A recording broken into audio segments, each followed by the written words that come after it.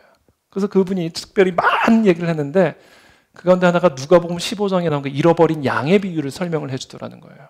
근데 마침 그 전도지에 그 예수님이 이 양을 들고 돌아가는 어떤 그런 그림 같은 게 있었대요. 근데 이분이 설명을 하는데 뭐 많은 이야기를 하는데 그 중에 어떤 이야기를 했냐면 예수님이 어떤 비유를 들으셨냐면 100마리 가운데 한 마리가 잃어버렸다. 양을 한 마리 양을 잃어버렸다면 99마리를 두고 그 한 마리를 찾으러 가시는 분이다. 그 잃어버린 양을 위해서 예수님이 오셨다. 라는 이야기를 하더라는 거예요.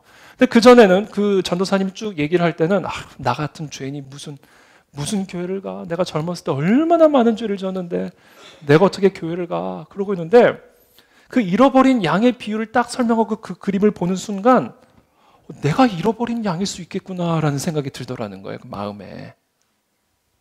내가 잃어버린 양일 수 있겠구나. 그러면서 이 마음에 한번 가보고 싶은 마음이 들더라는 거예요. 근데 마침 그 전도사님이 그 전단지에, 그 주보에, 그 전도지에 자기 연락처를 딱 적어주고 할아버지 꼭 교회 한번 오세요. 그리고 내렸다는 거예요. 그래서 그 주간에 전화를 해서 그 교회를 찾아간 거예요. 이 전도사님이 정문에서 이 할아버지를 반갑게 맞아준 거죠. 이분은 진짜 전도사였더라고요, 보니까. 그래서 자기가 이제 교회를 나간 지 한 달이 됐대요. 근데 순모임을 하는데 무슨 말인지 하나도 못 알아듣겠다는 거예요. 도대체. 하나도 못 알아듣겠대요. 근데 그냥 그 안에만 있으면 마음이 편안하다는 거예요. 그래서 무슨 말을 하는지는 하나도 못 알아듣겠지만 그냥 거기 가면 마음이 깨끗해지는 것 같고 마음이 편안해지고 그래서 자기가 지금 교회를 나간 지 한 달이 됐다는 거예요. 그래서 제가 열심히 신앙생활 잘 하시라고 그리고 이제 차에서 내렸는데 이게 복음 전도죠. 이게 화평케 하는 자예요. 그 할아버지로 하여금 여호와께로 돌아가 하나님과 화평하게 했잖아요. 그럼 그 할아버지가 이제 화평케 하는 자가 될 수 있는 거예요. 우리 그 안에 진리교회 그리고 저와 우리 모두가 정말 이 복음을 전파하는 일에 매진할 수 있는 교회가 될 수 있게 되길 바랍니다. 그래서 우리가 이것을 위해서 기도해야 되는 거예요. 그래서 예수님께서도 승천하시면서 제자들에게 바로 빨리 가서 나의 부활을 증거하고 전파라고 얘기하지 않고 성령이 올 때까지 성령이 강림하는 그 순간까지 예루살렘을 떠나지 말고 기다리라 이렇게 얘기하시잖아요. 그 성령이 와서 권능을 받아야 예루살렘과 유대와 사마리아 땅끝까지 이르러 나의 증인이 될 수 있다 얘기하시잖아요. 그럼 오늘 성령 강림 주일입니다. 오늘이. 저는 우리 모두에게 그 같은 성령의 역사가 임하게 되기를 축복합니다. 복음을 증거하고 싶은 이 뜨거운 마음이 담대함이 우리 모든 사랑하는 성도들을 충만하게 할 때 비로소 이 교회가 진짜 하나님의 교회라 일컬음을 받게 될 것이고 더 나아가 우리의 가정과 이 나라와 더 나아가 저 열방을 화평케 하는 하나님의 자녀로서의 사명을 감당하는 교회가 될 수 있다. 이게 진짜 교회다라는 거죠. 근데 그것을 할 때 우리가 한 가지 기억해야 될 게 있어요. 그 사명을 감당할 때 이 복음을 전하는 그리스도를 전하는 자가 되기 위해서 우리가 한 가지 기억해야 할 게 있는데요. 우리에게 필요한 게 있어요. 비둘기같이 순결한 복음의 진리를 전파하되 뱀 같은 지혜가 있어야 됩니다. 여기서 말하는 뱀 같은 지혜란 교양이에요. 교양. 기독교적 시민 교양이 우리 가운데 개발되어져야 됩니다. 똑같은 복된 소식을 짜증나게 전해보세요. 제가 어렸을 때 우리 집 앞에서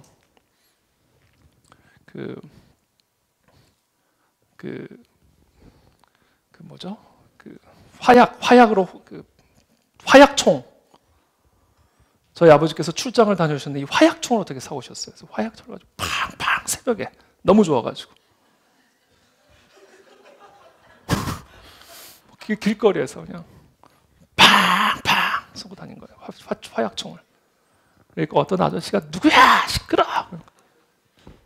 그러니까 복음을 복되게 선포해야 되거든요. 교양이 있게 우리 그리스도인들이 교양이 있어야 됩니다. 기독교적 교양이 있어요. 시민 교양이 있어야 돼요. 속된 말로 이런 표현을 써야 되나 말아야 되나 지금 좀 그렇지만 그래도 이해를 돕기 위해 이 복음을 우리가 죄송합니다. 싸가지 없게 전하면 안 된다. 우리 하영조 목사님께서 살아계실 때 뭐라고 말씀하셨어요? 이렇게 복음을 싸가지 없게 전하는 거를요. 옳은 개소리다 이렇게 얘기했어요. 옳은 개소리.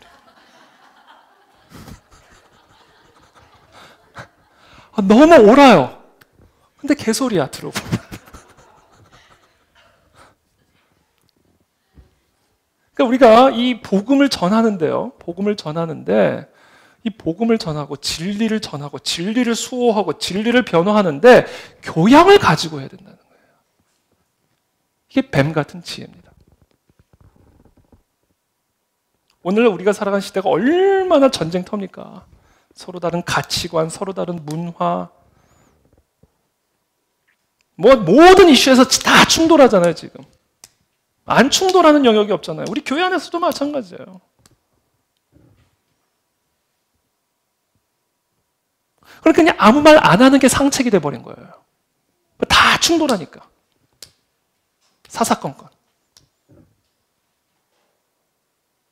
이런 세계관의 전쟁, 가치관의 전쟁, 이념과 사상 간의 전쟁, 문화의 전쟁, 이 한복판에서 우리 그리스도인들이 이 하나님의 자녀가 이 복음의 진리를 타협하지 않으면서도 다른 신념과 다른 문화를 지닌 사람들에게 어떻게 이 절대적인 진리를 전달할 수 있을까? 진리만 가지고는 안 돼요. 교양이 있어야 된다는 교양. 어떻게 전할 것인가를 고민해야 됩니다, 우리가. 저도 그 동성애 문제라든지 북한 인권 문제 등등과 관련해서 제가 변호사였을 때 많은 활동들을 했거든요. 기독교 단체하고도 그렇고 시민단체, 변호사단체 활동들을 참 나름 했는데 제가 그걸 보면서 어떤 걸 깨닫게 됐냐면요. 오늘 우리 가운데 있는 문제는요. 예의가 바른 사람은 신념이 없어요.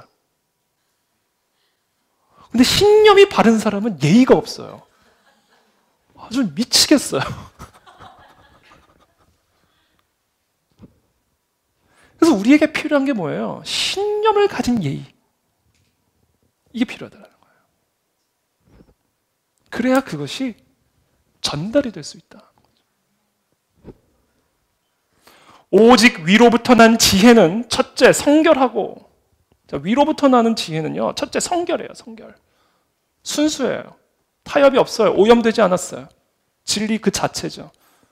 그래서 위로부터 난 지혜는 첫째 성결하고, 그 다음에는 화평하고 관용하고 양순하며 긍휼과 선한 열매가 가득하고, 이게 위로부터 난 지혜의 특징입니다, 여러분. 성결한 지혜만 있는 게 아니에요. 거기는 관용이 있고 온유가 있고 화평이 있다. 우리가 변호하거나 우리가 수호하려는, 그리고 우리가 설명하려는, 전달하려는 이 진리의 내용은 예수 그리스도잖아요. 그럼 그 기쁜 소식을 제시하는 방식이 예수님답지 않으면, 예수님의 성품을 제대로 반영하고 있지 않다면 어떻게 우리가 전하는 이 진리를 통해 예수님을 만날 수가 있겠냐고요. 그러니까 우리가 엘리베이터에서 가둬놓고 복음을 전도하더라도 교양 있게 해야 된다는, 교양 있게. 오고 가는 가운데 인사하면서.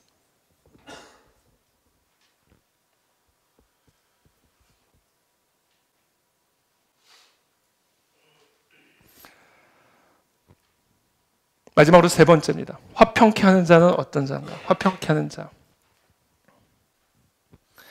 화평케 하는 자는 가장 연약하고 보잘것없는 지체들을 돌보는 자입니다. 이게 화평케 하는 자의 마지막 메시지죠. 그러면 우리 교회가 하나님의 아들이라 일컬음을 받으려면, 그리스도의 몸된 교회라 일컬음을 받으려면 우리 교회 안에 함께하고 있는 가장 연약하고 보잘것없는 지체들이 우리 가운데 가장 중요한 존재란 이 복음적 원리를 받아들여야 됩니다. 이 전도의 시작은 어디서부터 시작이 되는지 아세요? 이 교회를 이와 같이 약하고 어린 자들에게 활짝 열어놓는 것에서부터 시작이 됩니다. 제 발로 걸어 들어오는 거 아니에요. 제 발로. 그와 같은 자들에게 우리가 활짝 이 복음의 문을 열어놓지 않고 있다면 우리가 어디 가서 무슨 전도를 할 수가 있겠냐라는 거죠. 사실 저부터도 그래요. 저랑 맞는 사람하고 같이 있는 게 더 편하죠. 대화가 통하고 생각이 비슷하고.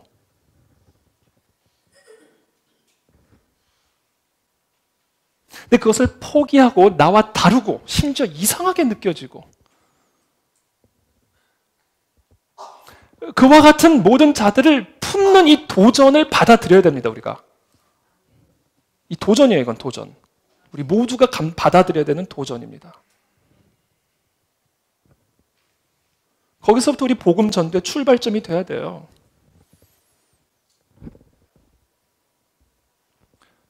안진뱅이, 문둥병자, 혈루병자, 세리, 어부, 바리새인.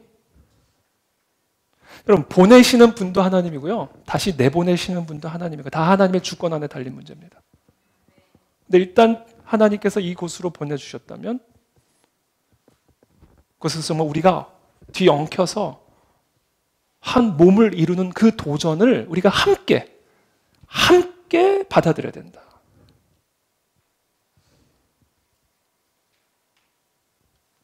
사실요, 복음 전도는 노방 전도 어떻게 보면 쉬워요. 그냥 뿌리고 가면 되잖아요. 그냥.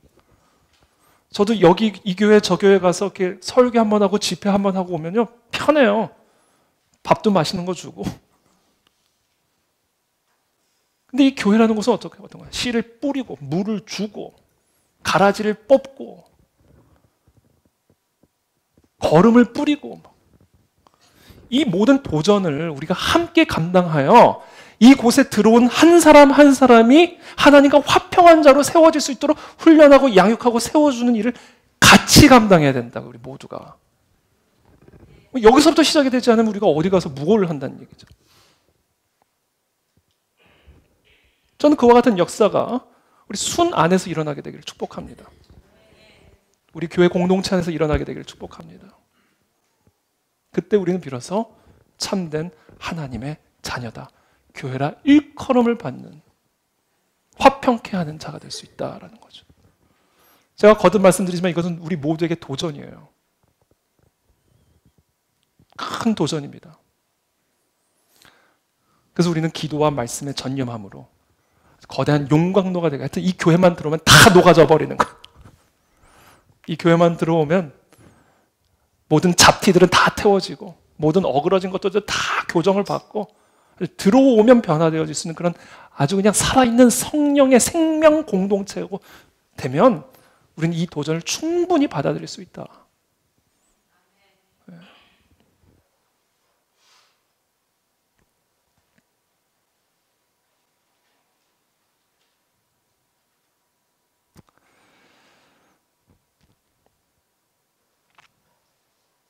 그래서 오늘 예수님 우리에게 말씀하십니다. 화평케 하는 자는 복이 있나니 그들이 하나님의 아들이라 일컬음을 받을 것이며. 이게 오늘 제가 드린 이 내용의 핵심입니다. 여기서 특별히 결론적으로 하나님의 아들이라 일컬음을 받을 것이다 이렇게 얘기했는데요. 이 유대인들이 표현을 할 때 어떤 덕목, 어떤 또는 자질을 설명을 할 때 형용사 대신에 모모의 아들이라는 구절을 즐겨 사용했습니다. 예를 들면 바나바는 위로의 아들이죠. 이 말은 곧 그가 정말 위로라는 사람의 아들이라는 의미가 아니라 그가 위로하며 달래는 그런 성향을 갖고 있는 사람이었음을 표현하는 거예요. 그래서 위로하는 사람이라는 형용사 대신에 위로의 아들이라는 단어를 썼습니다. 유대인들은. 또 야고보와 요한은 우레의 아들이죠. 우레의 아들. 이 말은 곧 그들이 천둥 같은 아주 폭풍 같은 그런 성격의 사람이었음을 표현해 주는 거예요. 자, 그러면 오늘 여기서 예수님이 말씀하시는 하나님의 아들이다라는 이야기는 하나님을 닮은 사람들이라는 것의 의미예요. 하나님을 닮은 사람은 어떤 자? 화평케 하는 자. 하나님과의 화평을 누리며 그 화평을 흘려보내는 자.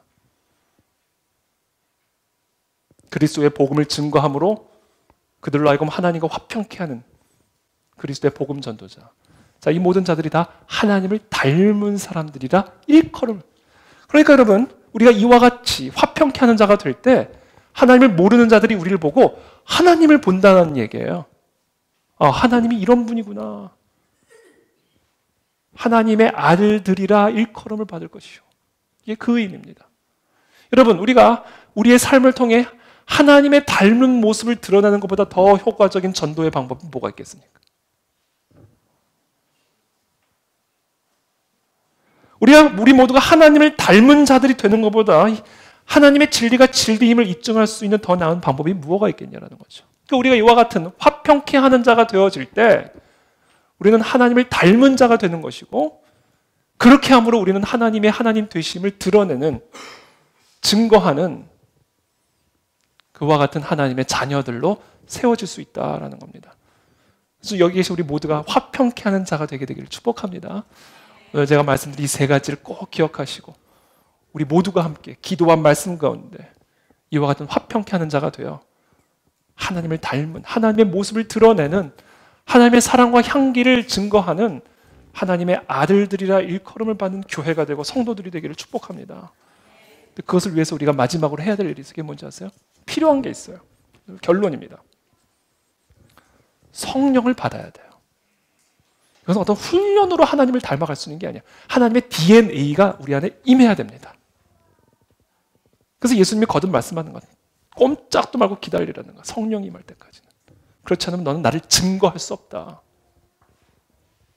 성령을 받으면 베드로도 하나님의 아들들이 될 수 있고요. 혈루병 그 앓은 여인도 하나님의 아들들이 될 수 있다는 거예요. 성령을 받으면 우리 모두가 하나님을 드러내는, 하나님을 닮은 자들이 될 수 있다는 거예요. 윌리엄 템플이 그런 얘기를 했습니다. 나에게 셰익스피어가 쓴 리어 왕이나 햄릿을 던져주고 나보고 그런 소설을 쓰라고 한다면 나는 절대로 못 쓴다. 셰익스피어는 할 수 있지만 나는 할 수 없다. 마찬가지로 나보고 예수님처럼 살라고 그러면 나는 절대로 그렇게 살 수 없다. 그러나 만약에 셰익스피어의 영이 내 안에 임하면 나도 햄릿을 쓸 수 있고 리어 왕을 쓸 수 있는 거와 마찬가지로 그리스도 안에서 역사하신 그 그리스도의 영이 내 안에 임하시면 나도 그리스도처럼 될 수가 있다. 여러분, 그리스도의 영을 받지 않고는 우리는 그리스도를 닮아갈 수가 없습니다. 우리 모두가 진짜 화평케 하는 자가 되기 위해서 오늘 이 시간 우리 가운데 하나님의 그 영이 우리 모두에게 임하여 충만하게 하여 주시기를 축복합니다. 우리가 이것을 위해서 함께 기도하며 나가기를 원합니다.